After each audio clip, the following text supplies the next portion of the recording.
All right, guys, so many of you know that Zach and I did a full renovation. This house is messy right now, but on this house, when we got married.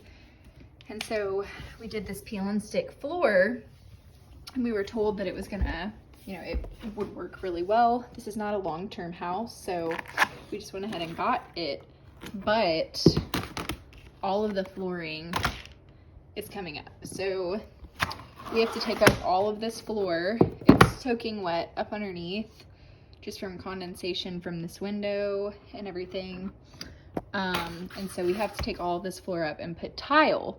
So figured I would take you guys along on a fun little journey for this. So anyway, I hope that you guys enjoy this. I know it's a bit different of a video, but it'll definitely be interesting to watch. So I'm just gonna start by moving things out of the way. Since Zach and I are living here now, when we did this stuff before, we weren't. Plus the peel and stick, you could just do them one day. Today, we're gonna be doing tile all on our own. And so we purchased all of our tile, but we just obviously haven't started yet. So we're gonna be doing it in bits, because like I said, it takes longer. And the first step is removing all of this flooring. And I'll just give you guys a shot of what it looks like up underneath in just a minute. It's really unfortunate. Thankfully, this was not very expensive. However, it was still money. So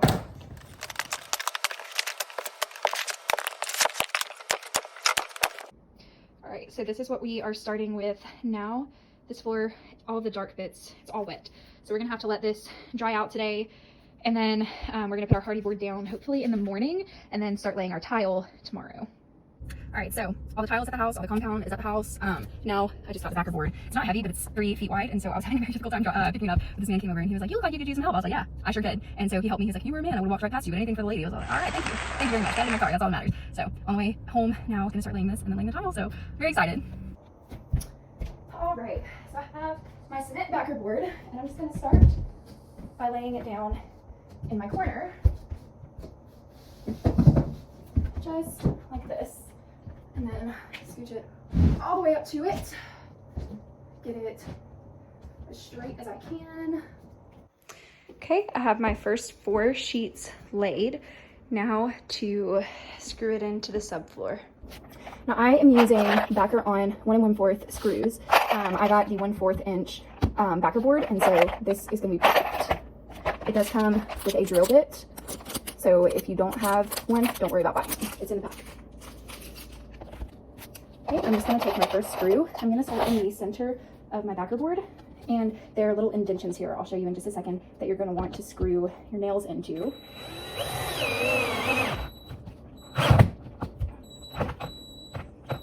Okay, and you just wanna get that as flush as possible. Flush just means flat. I'm gonna do the same thing on the board beside it. These are the little U's that I'm talking about, and so you're just gonna put your screw right down in there, and you want it to be as flat as possible in the hardy board. And so everywhere that you see these little indentions, you're gonna want to put a screw into the ground.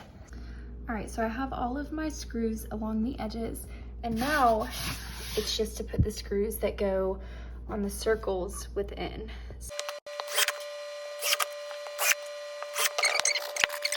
Alrighty, so it's time to mix up the the bond for the tile to the floor. This is not the grout, it's not the same thing, but we have the heavy set because we have big tiles, and so we're only gonna be using half a bag at a time since we're doing parts. So I have 2.5 liters of water in my bucket. I'm gonna pour half of it down in here.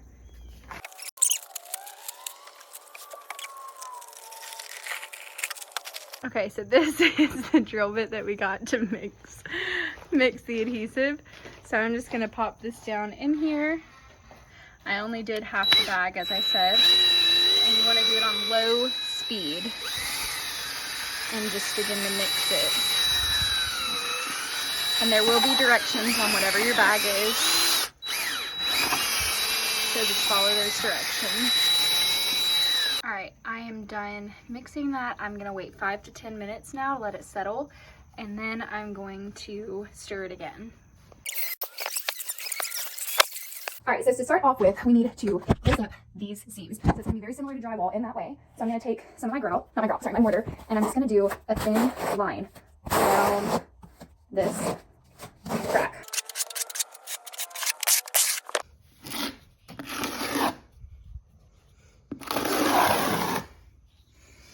Okay, next we're gonna use some drywall tape. Like I said, renovation is tiny. Renovation is messy. If you're not done before, it's fine. I don't want to see you, but it's fine. But you know, it's a mess. So you like not be messy. Don't do renovation. Do what you do renovation. So I put my. All right. So this time I'm gonna hold the corner so it's not moving. But you just go down it the same way that you did before the paper was there. You're gonna do a very thin layer to cover up that tape because you don't want a bulge that's gonna be underneath your tile. So this is what my seam ended up looking like. I did not focus on putting too much mortar because I'm obviously gonna put more once I'm laying the tile. So this is all I'm gonna put. That way it's not too thick. And I'm gonna move on to my other two seams. All right, so for those of you who have been along on the renovation journey just from the beginning, this is the tile and this was our peel and stick. So it looks, I mean, very similar, but it's wooden tile. So I'm gonna go ahead and show you guys how I'm gonna lay this. All right, so first things first, you're gonna need spacers. These, you're gonna put 4 on each tile and it's gonna help to straighten up all of your tiles. Make sure you have equal spaces between them. So I'm gonna start in the middle of the room with my tile. So I will show you guys how to do that. Well, actually, sorry, you need this. You'll also need one of these because you're gonna have to make ridges in the mortar. It's very, very, very, very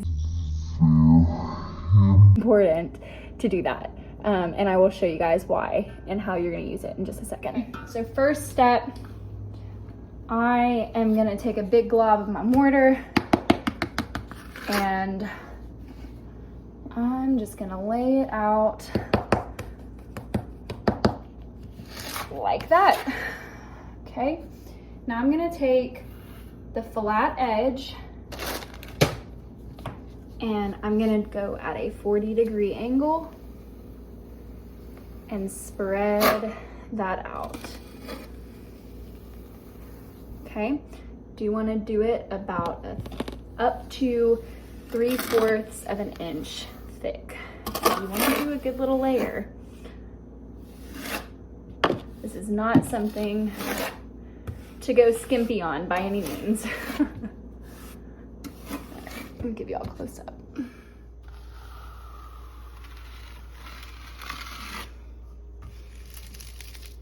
Oops. That's why you can't go flat. All right, so I have my full layer of tile. Typically you do want to do like a full square area, but I'm just showing you guys for one tile right now. So I just did a smaller area. Okay, so this is how much I have. Now you're gonna do the same thing on the back of your tile. Okay.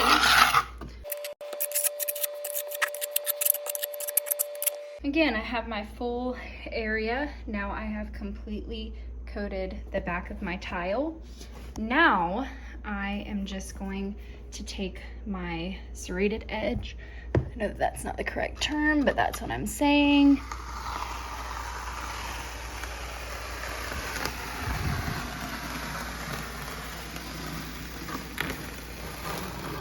Okay. Next, I'm going to do these horizontally. So you can see they're going opposite directions. Okay.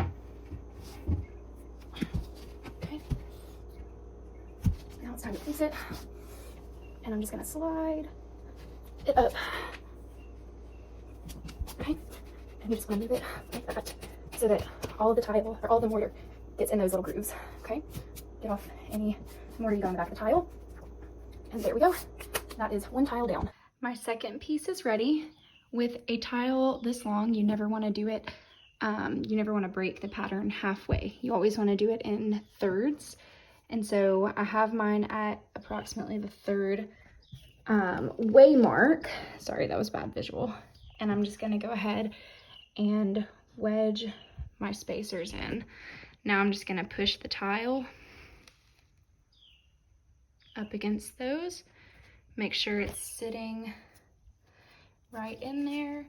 And then I'm just going to give it a push up, a push back, and a push right back into those spacers on either side. All right, so now I'm ready to keep going, and I will show you guys farther along the way.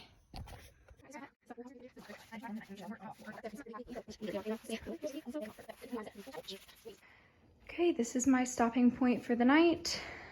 I will resume tomorrow and see how much of this I can get done. Hopefully I'll be able to get a couple more sheets of hardy board tomorrow and finish up a whole square of the area. All right, so I made a little mistake. I forgot to video the actual process of what I did, but we had some tiles that had some air bubbles or something up underneath them. They were in a straight line, so I think it is more the like levelness of our house. But this is what I used to fix that. So now it's got to sit for 24 hours, and after that it should not bounce anymore. So you just put these in a caulk gun and snip off the tip. You'll have to take this little top off here because there's an underlayer that you'll have to penetrate. But then once you do that, you're just gonna follow the lines right here. It's best to do this before you have put your grout in, because if you put your grout in, you're gonna have to either drill it away or you're gonna have to cut it away. Here you can see the glue, and so you're just gonna fill this in over and over and over until you lose, until it fills all the way up. So lose the ability to fill it anymore. It's gonna go up underneath, and then you should be able, when you stand on the tile, to see it kind of squish out. So I have this weight. You can use rocks, you can use cinder blocks, or you can use like 5-gallon buckets, and just make sure that it's as evenly distributed on the tile as possible. So I'm gonna wait about 24 hours.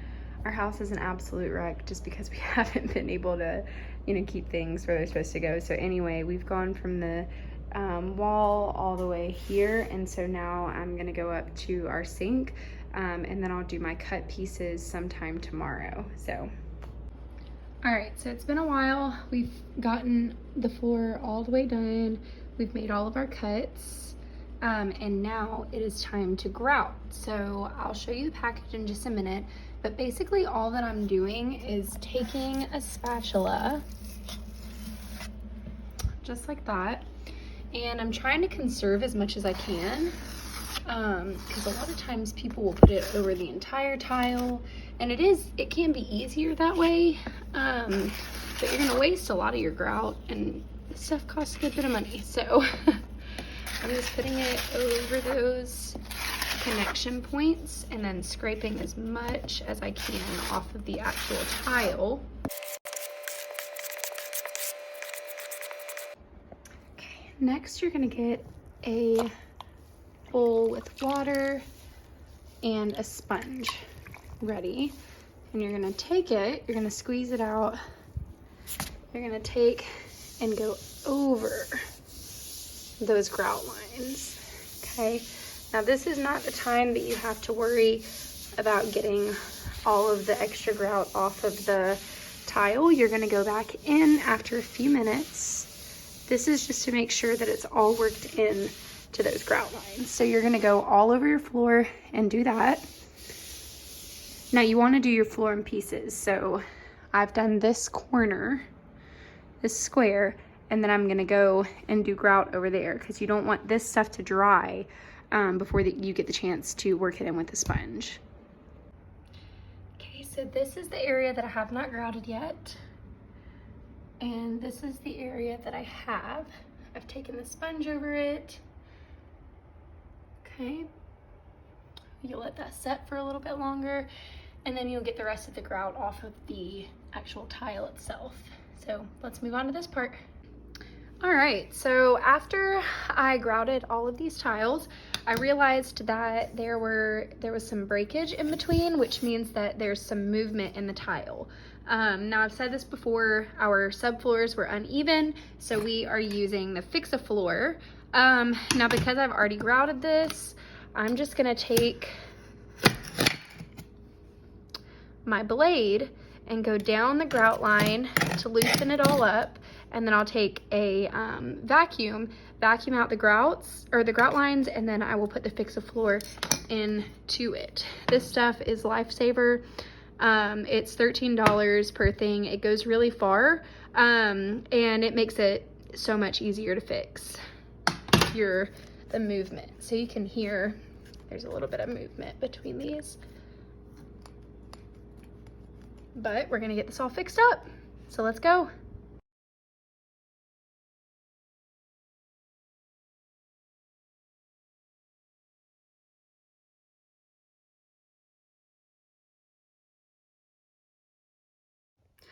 All right, so I ran out of Fix-A-Floor, so I'm gonna have to run to the store and grab some more.